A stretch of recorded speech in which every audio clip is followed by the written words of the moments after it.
Hi hello ನಮಸ್ಕಾರ welcome back to my ಚಾನಲ್ನ ನಿಮ್ಮೆಲ್ಲರ ಪ್ರೀತಿಯ ಸುಪ್ರೀತಾ.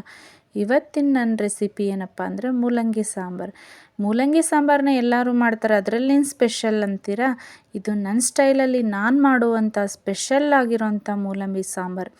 ನೀವು ಈ ರೀತಿ ಒಂದು ಸಾರಿ ಮಾಡಿಕೊಂಡು ಟೇಸ್ಟ್ ಹೆಂಗಿದೆ ಅಂತ ನಿಮಗೆ ಗೊತ್ತಾಗ್ತದೆ. ಬರೀ ಆಗಿದ್ದರೆ ತಡ ಮಾಡೋದು ಬೇಡ, ಹೆಂಗೆ ಮಾಡೋದು ಅಂತ ನೋಡ್ಕೊಂಬಂದ್ಬಿಡೋಣ. ಇಲ್ಲಿ ನಾನು ಒಂದು ಕುಕ್ಕರ್ಗೆ ಒಂದು ಬಟ್ಲಾಗುವಷ್ಟು ತೊಗರಿಬೇಳೆನ 2ರಿಂದ 3 ಸಾರಿ ಈ ರೀತಿ ವಾಶ್ ಮಾಡಿಕೊಂಡು ತೊಗೊಂಡಿದ್ದೀನಿ ರೀ. ಈಗ ಇದಕ್ಕೆ ನಾನು ನೀಟಾಗಿ ತೊಳೆದು ಸಿಪ್ಪೆ ತೆಗೆದಿಟ್ಕೊಂಡಿರುವಂಥ ಮೂಲಂಗಿ ಹಾಗೂ ಈರುಳ್ಳಿನ ಹೆಚ್ಚಿ ಹಾಕ್ಕೋತಾ ಇದ್ದೀನಿ ರೀ. ಇದು ಮೂಲಂಗಿನ ಈ ರೀತಿ ರೌಂಡ್ ಶೇಪಲ್ಲಿ ಹೆಚ್ಚಿ ಹಾಕ್ಕೋಬೇಕ್ರಿ, ಹಂಗಿದ್ರೆ ನೋಡೋದಕ್ಕೂ ಚೆನ್ನಾಗಿ ಕಾಣ್ತೈತಿ. ಇಲ್ಲಿ 2 ಸಣ್ಣ ಗಾತ್ರದ ಟೊಮ್ಯಾಟೋನ ಹೆಚ್ಚಿ ಹಾಕ್ಕೊತಾ ಇದ್ದೀನಿ ರೀ. ಇದಕ್ಕೆ ನಾನು ಬೀಜನ ತೆಗೆದುಬಿಟ್ಟು ಹಾಕ್ಕೊಂಡೀನಿ, ನಿಮಗೆ ಬೇಕು ಅಂದರೆ ಬೀಜ ಸಮೇತ ಹಾಕ್ಕೋಬೋದು. ಇದಾದಮೇಲೆ ನಾನು ಇದಕ್ಕೆ ಕುದಿಲಿಕ್ಕೆ ಎಷ್ಟು ನೀರು ಬೇಕೋ ಅಷ್ಟು ಹಾಕ್ಕೊಂಡು 1 ಟೀ ಸ್ಪೂನಷ್ಟು ಜೀರಿಗೆ ಹಾಗೂ 1 ಚಿಟಿಕೆ ಅರಿಶಿನ ಹಾಕ್ಕೋತಾ ಇದ್ದೀನಿ ರೀ. ಇದೆಲ್ಲ ಹಾಕ್ಕೊಂಡಾದ್ಮೇಲೆ ಇದಕ್ಕೆ ನಾನು 1 ಟೀ ಸ್ಪೂನಷ್ಟು ಎಣ್ಣೆನ ಹಾಕ್ಕೋತಾ ಇದ್ದೀನಿ ರೀ. ಎಣ್ಣೆ ಹಾಕ್ಕೊಳ್ಳೋ ಕಾರಣ ಏನಪ್ಪ ಅಂದರೆ ಕುಕ್ಕರ್ ಲೀಕೇಜ್ ಆಗಬಾರ್ದು ಅಂತ, ಹಾಗೆ ಬೇಳೆ ಕೂಡ ಸ್ಮೂತಾಗಿ ಬೇಯ್ತಾವ್ರಿ.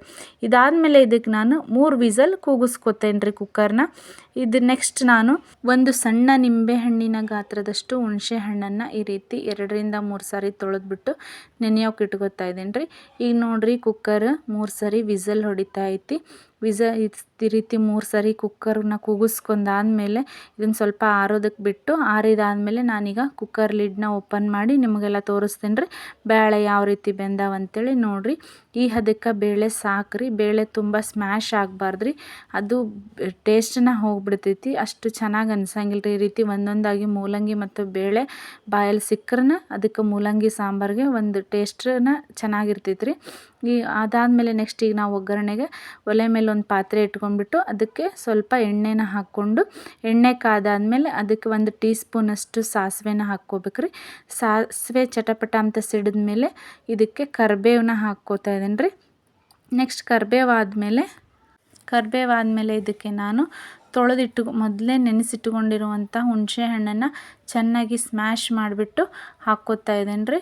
ನೋಡಿರಿ ಇದು ಹುಣಸೆ ಹಣ್ಣನ್ನು ಹಾಕ್ಕೊಂಡ್ಮೇಲೆ ಸ್ವಲ್ಪ ಒಂದು ಕುದಿ ಬರ್ಬೇಕ್ರಿ. ಇದು ಒಂದು ಕುದಿ ಬರೋವರೆಗೂ ಬಿಟ್ಬಿಟ್ಟು ಒಂದು ಕುದಿ ಬಂದಮೇಲೆ ಇದಕ್ಕೆ ನಾನು ಖಾರದ ಪುಡಿನ ನಮಗೆಷ್ಟು ಖಾರಕ್ಕೆ ಎಷ್ಟು ಬೇಕಲ್ಲ ಅಷ್ಟು ಖಾರದ ಪುಡಿನ ಹಾಕ್ಕೋತಾ ಇದ್ದೀನಿ ರೀ. ಇಲ್ಲಿ ನಾನು ಬಳಸ್ತಾ ಇರುವಂಥ ಮಸಾಲೆ MTR ಮಸಾಲೆ ರೀ, ರೆಡಿಮೇಡು. ನಿಮ್ಮ ಮನೆಯಲ್ಲಿ ಯಾವುದೇ ಮಸಾಲೆ ರೆಡಿಮೇಡ್ ಸಾಂಬಾರು ಮಸಾಲೆ ಅಥವಾ ಮನೆಯಲ್ಲೇ ಮಾಡಿದ್ದು ಯಾವುದಾದ್ರೂ ಇದ್ದರೂ ನೀವು ಬಳಸ್ಕೋಬೋದು ರೀ. ಇದಾದಮೇಲೆ ಇದಕ್ಕೆ ನಾನು ರುಚಿಗೆ ತಕ್ಕಷ್ಟು ಉಪ್ಪು ಹಾಕ್ತೀನಿ ರೀ. ಉಪ್ಪು ಹಾಕಾದ್ಮೇಲೆ ಸ್ವಲ್ಪ ನೀರು ಹಾಕಿ ಇದನ್ನು ಸಣ್ಣ ಉರಿಯಲ್ಲಿ ಸ್ವಲ್ಪ ಕುದಿಸ್ಕೊತೀನಿ ರೀ. ಯಾಕಂದ್ರೆ ಬರೀ ಹಂಗೆ ಒಗ್ಗರಣೆಯಲ್ಲಿ ಕುದಿಸ್ಕೊಂಬಿಟ್ರೆ ಖಾರದ ಪುಡಿ ಕರಗಾಗ್ಬಿಡ್ತೈತಿ ರೀ, ಹೊತ್ತು ಬಿಡ್ತೈತಿ. ಅದಕ್ಕೋಸ್ಕರ ನಾನು ನೀರು ಹಾಕಿ ಒಂದು ಕುದಿ ಬಂದಾದಮೇಲೆ ಮೊದಲೇ ಬೇಯಿಸಿಟ್ಕೊಂಡಿರುವಂಥ ಮೂಲಂಗಿ ಹಾಗೂ ಬೇಳೆ ಮಿಶ್ರಣನ ಹಾಕ್ಕೋತೀನಿ ರೀ. ಹಾಕ್ಕೊಂಡು ಇದನ್ನು ಚೆನ್ನಾಗಿ ಕೈ ಆಡಿಬಿಟ್ಟು ನಮಗೆ ಎಷ್ಟು ನೀರು ಬೇಕಲ್ಲ ಅದಕ್ಕೆ ನಾನು ಇದನ್ನು ಹಾಕ್ಕೋತೀನಿ ರೀ. ನೋಡಿರಿ ನನಗೆ ಇನ್ನೂ ನೀರು ಬೇಕು ಅನ್ಸಾತೈತಿ, ಸೊ ಅದಕ್ಕೋಸ್ಕರ ಹಾಕ್ಕೋತಾ ಇದ್ದೀನಿ ರೀ. ನಿಮಗೆ ಯಾವ ತಿಕ್ನೆಸ್ ಬೇಕೋ ಆ ತಿಕ್ನೆಸ್ಸಿಗೆ ನೀವು ರೆಡಿ ಮಾಡ್ಕೋಬೋದು ರೀ. ನಮಗೆ ದಪ್ಪ ಬೇಕಂದ್ರೆ ಸ್ವಲ್ಪ ನೀರು ಕಮ್ಮಿ ಹಾಕ್ಕೊಂಡ್ರೆ ಆಗ್ತದೆ ರೀ. ನೋಡಿರಿ ನನಗಿಷ್ಟು ಸಾಕು. ಇದಾದಮೇಲೆ ಇದಕ್ಕೆ ಈಗ ನಾನು ಸ್ವಲ್ಪ ಸಕ್ಕರೆನ ಹಾಕ್ಕೋತಾ ಇದ್ದೀನಿ. ನನ್ನ ಕಡೆ ಈಗ ಬೆಲ್ಲ ಇಲ್ಲ, ಸೊ ಅದಕ್ಕೋಸ್ಕರ ನಾನು ಸಕ್ಕರೆ ಹಾಕ್ಕೋತೀನಿ. ನೀವು ಬೆಲ್ಲ ಇದ್ದರೆ ಬೆಲ್ಲ ಹಾಕ್ಕೊಳ್ರಿ. ಯಾಕಂದ್ರೆ ಬೆಲ್ಲ ಸಕ್ಕರೆನ ಹಾಕೋದ್ರಿಂದ ಉಪ್ಪು ಖಾರ ಹುಳಿ ಏನೇ ಹೆಚ್ಚು ಕಮ್ಮಿ ಆಗಿದ್ದರೂ ಬ್ಯಾಲೆನ್ಸ್ ಆಗಿಬಿಡ್ತೈತೆ ರೀ. ನೋಡಿ ಈ ಥರ.